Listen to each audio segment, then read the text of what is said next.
Coming up in this episode. My name is Frank Bellamy, and I am responsible for one of the 4 directorates of the CIA. A toad can't fart anywhere on this planet without us knowing it if we want to. Do you see the power we wield? Yes. Next came Little Boy, dropped on Hiroshima, and Fat Man on Nagasaki. Boom, the war was over. I suppose it is related to atoms? I'm asking if you have any notion of what this energy represents. But despite our efforts, the Soviet Union exploded its first atomic bomb in 1949, creating a climate of paranoia between our two countries. Saddam Hussein's Iraq tried, for example. And Einstein.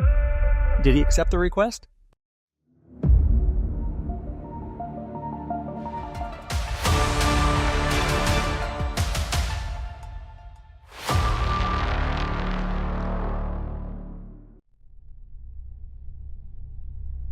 Chapter 4, Part 1.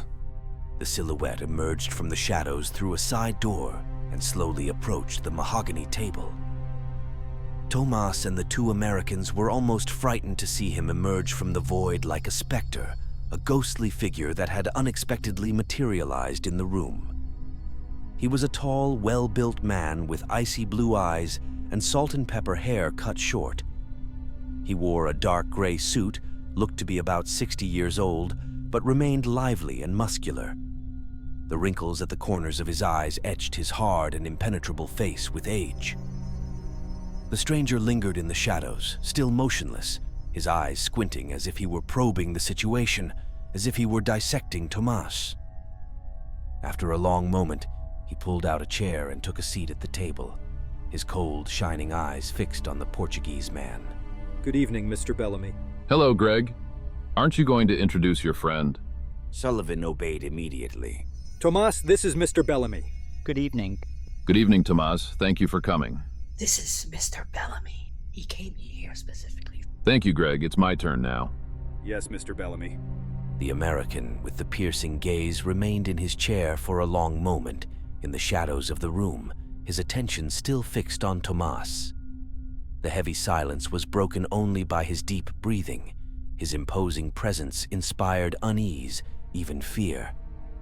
The historian felt beads of sweat forming on his forehead and tried to smile, but the newcomer kept a closed face, continuing to scrutinize and assess the Portuguese man before him. After a few minutes, which seemed like an eternity to those in the room, the man pulled his chair closer, placed his elbows on the table, and moved his thin lips. My name is Frank Bellamy, and I am responsible for one of the 4 directorates of the CIA. Don here is an analyst in the Directorate of Operations. I am the head of the Directorate of Science and Technology. Our work at DS&T is to research, design, and implement innovative technologies to support information-gathering missions. We have satellites capable of reading a license plate in Afghanistan as if it were 50 kilometers away. We have message interception systems that allow us, for example, to read the emails you sent to the Egyptian Museum in Cairo this morning, or track which porn sites Don visited in his hotel room last night. Don Snyder's face flushed so red with embarrassment that the young American analyst was forced to lower his head. A toad can't fart anywhere on this planet without us knowing it if we want to. Do you see the power we wield? The historian nodded, impressed by the introduction. Yes. Frank Bellamy leaned back in his chair. He looked out the window at the green grass sparkling in the sun. Good. When World War II broke out, I was a promising young physics student at Columbia University in New York. By the end of the war, I was working in Los Alamos, a remote place on top of an arid hill in New Mexico. Does the name Manhattan Project mean anything to you? Isn't that where the first atomic bomb was made? You're a fucking genius. We made 3 bombs in 1945. The first was an experimental prototype that exploded in Alamogordo. Next came Little Boy, dropped on Hiroshima, and Fat Man on Nagasaki. Boom, the war was over. A year later, the Manhattan Project was dissolved. Many scientists continued working on secret projects, but not me. I found myself unemployed until a scientist friend told me about the National Security Act, signed in 1947 by President Truman, to create an intelligence agency.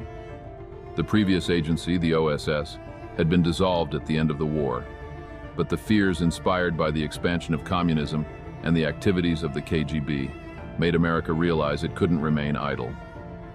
The new agency was called the CIA, and I was recruited for the scientific sector. So you have before you one of the agency's founders. One might think that the science sector was of secondary interest to the CIA at that time, but it was exactly the opposite. America lived in fear that the Soviet Union would develop atomic weapons, and the CIA tackled this problem in three ways. First, by spying on the Soviets. Second, by recruiting foreign brains, including Nazis. And third, by monitoring our own scientists. But despite our efforts, the Soviet Union exploded its first atomic bomb in 1949, creating a climate of paranoia between our two countries. This was the beginning of a witch hunt, as our scientists were suspected of having transmitted the secret to Moscow. Bellamy took his eyes off Thomas for the first time and turned to Sullivan. Greg, can you bring me a coffee? The cultural attaché jumped up like a soldier obeying a general's order. Right away, Mr. Bellamy. In the spring of 1951, the Prime Minister of Israel, David Ben-Gurion, came to America to raise funds for his young nation, which was barely 3 years old. As always in such cases, we scrutinized the visit's program, and one element caught our attention. Ben-Gurion had scheduled a meeting with Albert Einstein in Princeton. My boss decided we needed to monitor this meeting and sent us with a technician responsible for the audio recording system to eavesdrop on the conversation between the two men. The meeting took place on May 15, 1951, at Einstein's home, 112 Mercer Street, Princeton. As my boss predicted, Ben-Gurion did indeed ask the physicist to design an atomic bomb for Israel. He wanted a bomb that was easy to design, so simple that a country with limited resources could quickly and secretly build it. And Einstein, did he accept the request? Our great genius put up little resistance. We know that he started working on Ben-Gurion's project the following month and was still dedicated to it in 1954, a year before he died.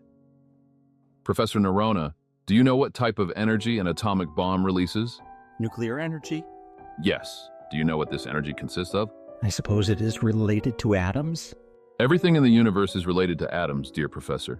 I'm asking if you have any notion of what this energy represents. I have no idea. Greg Sullivan returned to the room with a tray and placed 4 small steaming cups on the table, along with a saucer filled with sugar packets.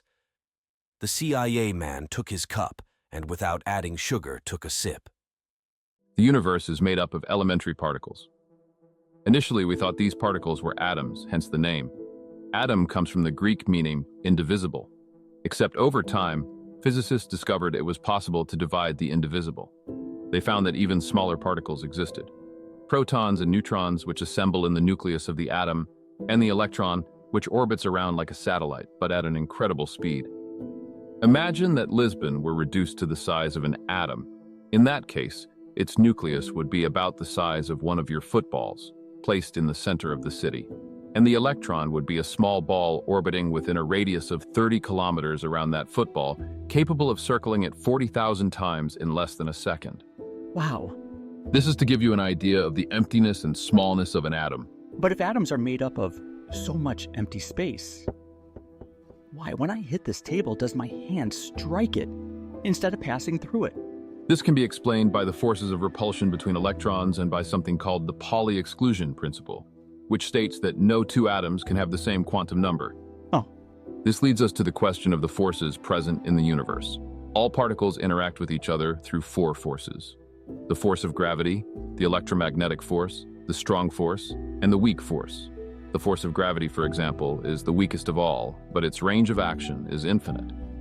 From Earth, we feel the gravitational pull of the sun, and even that of the center of the galaxy, around which we rotate. Then there is the electromagnetic force, which combines the electric force and the magnetic force. The nature of the electric force is that opposite charges attract and light charges repel. This is where the problem lies.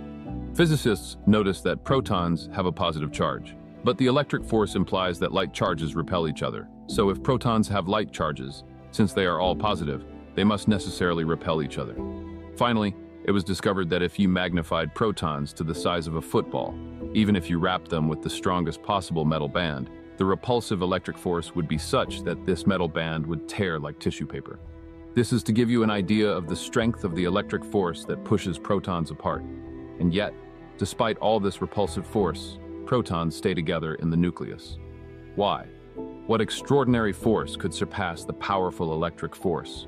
Physicists began to study the problem and discovered that there was an unknown force. They called it the strong nuclear force. It is a force so great that it can hold protons together in the nucleus. In fact, the strong force is about 100 times stronger than the electromagnetic force. If protons were two trains moving away from each other at great speed, the strong force would be enough to keep them together and prevent them from moving apart. That's what the strong force is. But despite all its formidable power, the strong force has a very short range, less than the size of an atomic nucleus. If a proton manages to escape the nucleus, it ceases to be under the influence of the strong force and is only subject to the influence of other forces. Are you following me? Yes. Good boy. Bellamy pondered for a few moments on how to explain the next part. He turned to the window and watched the sun about to disappear behind the buildings silhouetted on the horizon. Look at the sun. Why does it shine and emit heat? Because there are nuclear explosions. That's what one might think, of course. In truth, these are not explosions, but the movements of a plasma whose primary origin comes from nuclear reactions occurring in the core. Do you know what a nuclear reaction is? Honestly, I don't. Physicists discovered that under certain conditions it was possible to release the strong force energy inside the nucleus of an atom. This is done through two processes, fission and fusion. When a nucleus is split or two nuclei are fused, the tremendous strong force energy that holds the nucleus together is released. Neutrons fly out and split other atoms nearby, releasing even more strong force energy and creating a chain reaction. Now then, have you ever seen how powerful strong force is? Imagine what happens when it's in great quantities. There's an explosion? There is a release of the energy from the nuclei of atoms, where the strong force resides. This is why it is called a nuclear reaction. I understand. That's what happens in the sun, nuclear fusion. The nuclei of atoms keep fusing, releasing the energy of the strong force. It was long thought that this could only happen in nature. But in 1934, an Italian scientist with whom I worked at Los Alamos, named Enrico Fermi, bombarded uranium with neutrons. The analysis of this experiment revealed that the bombardment had generated elements lighter than uranium. But how was that possible? The conclusion was that the bombardment had broken the uranium nucleus, or in other words, had caused its fission, allowing the formation of other elements. It was then understood that it was possible to artificially release the energy of the strong force, not through the fusion of nuclei, as in the sun, but through their fission. So that's the atomic bomb. Nothing else. Essentially, the atomic bomb is the chain release of the energy of the strong force through the fission of atomic nuclei. In Hiroshima, uranium was used to achieve this effect, and in Nagasaki, plutonium was used. It was only later, with the hydrogen bomb, that the process of nuclear fission was abandoned in favor of fusion, as it occurs within the sun. Frank Bellamy fell silent, leaned back in his chair, and drank the remaining coffee in his cup. Then he clasped his hands and relaxed. He seemed to have finished his exposition, which left Tomas somewhat perplexed. The silence lasted for about 30 seconds, first awkward, then downright unbearable. And you came to Lisbon to tell me this? Yes, but that's just an introduction. As the head of the CIA's Directorate of Science and Technology, one of my concerns is monitoring the non-proliferation of nuclear technology. Several third world countries are developing this technology, and in some cases, it really worries us.